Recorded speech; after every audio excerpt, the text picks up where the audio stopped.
Today I wanted to speak about why you might want to wait before correcting your horse. So the other day I was helping a friend of mine who was lunging her horse. And she was working him in a big circle, and her focus was on cleaning up the transitions between walk, trot, canter, and then from canter back down to trot, walk, and halt. Now, when she worked him on his left hand, on the left hand, things went beautifully. The transitions were very smooth. She was relaxed, her horse was relaxed, and even though they were both very relaxed, they were both very attentive. So she was very attentive to the requests that she was giving and the timing of that request, and her horse was very attentive to her.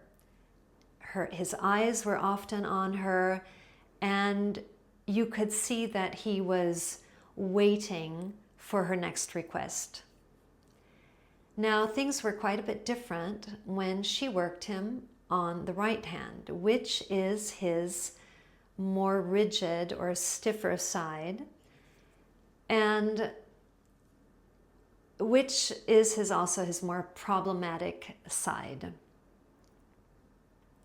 And especially when, or the problems arose, especially when she asked him to transition from trot into canter and then from canter back down to trot. So instead of then smoothly stepping into the transition, just as he had done on the left hand, he would accelerate in trot, and then instead of stepping into canter, he would fall into canter. And his weight would fall forward onto his shoulders, and especially onto his right shoulder. So he was leaning into the center of the circle. And as an attempt to get him to slow back down and to bring him back to trot, she tried a few different things. So she tried to use some half halts, and then when that didn't work, then she tried to tighten the circle in hopes that he would slow down. But that didn't really get him to slow down, because as she would tighten that circle, he felt more pressure, and because of that pressure, he was falling more and more off balance, and in attempts to get her horse to come back into balance, so in an attempt to get a grip on and to control this situation, she was becoming more rigid, and therefore her horse was becoming more and more out of control. So that was kind of the equation. The more she tried to get her horse into control, or back to control, or under her control, he was becoming more and more out of control. And from the outside, as I was watching her, I could see that she was very tense in her body. So her shoulders were starting to come back up, or were starting to come up to her shoulders, and her arms were very tightly placed against her torso. And so there was just this built-up tension that was coming into her torso. And it almost looked like her body was mirroring her horse's body. And so there was this clash of tension between my friend and her horse. And I finally said to her, why don't you just let him go? Just let him be off balance. Let him be out of control. Let him fall forward and onto his right shoulder. Just let him do what he needs to do. And so she did that, and she gave him a bit more rope. And after a while, her horse started to calm down a bit. And when he calmed down a bit, then she was able to bring him back into trot. Now, it didn't completely resolve the problem, because once he was back in trot, his reaction was to rush and trot, and then to even anticipate her next request to come back into canter. So there was kind of this back and forth.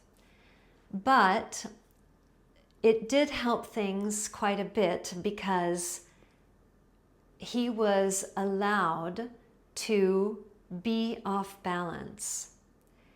And once she gave him permission, so to speak, to be out of control, to be off balance, something changed in her own body.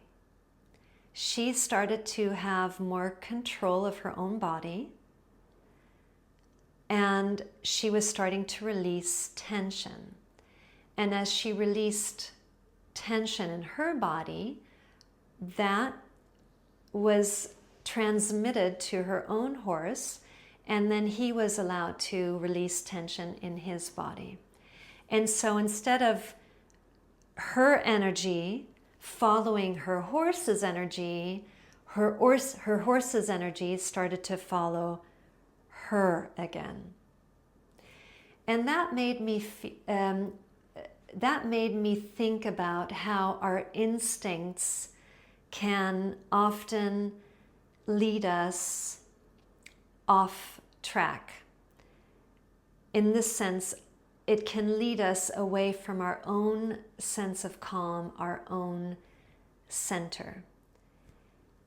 And because our instincts, when they kick in, our instincts kick in because we want to get a grasp on a situation. We really want to get control of a situation. And what happens when we allow ourselves to not be in control of a situation? What happens when we decide to wait, even just for a minute, for a bit, and to be with that situation as it is playing out? So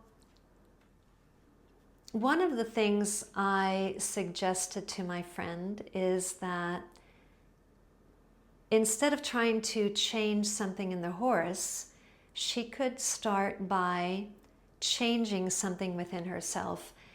And one of the suggestions I gave was to allow her own diaphragm to fall or to lower. And what happens when we do that is we just kind of come back into a state of calm. We start to feel a bit of relief. So the next time that you're in a situation with your horse where the horse is out of control, so to speak, or he's not responding in the way that you would like him to, instead of relying on your instincts, I would like to invite you to wait. And what I mean by waiting is to give your horse the opportunity to be wrong, so to speak. So, and the way to do that, or one of the ways you could do that, is to just allow your diaphragm to fall and be in that situation. And what this does is it helps you to stay inside of your body. And when you're in your body, then you are more willing to allow your horse to be outside of his body if that happens. And this is a very clear message to your horse, because you're saying to your horse, you're not really giving me what I asked for, but I'm going to allow you to express yourself. And when a horse is allowed to express themselves, it gives them a sense of security. So next time you're with your horse,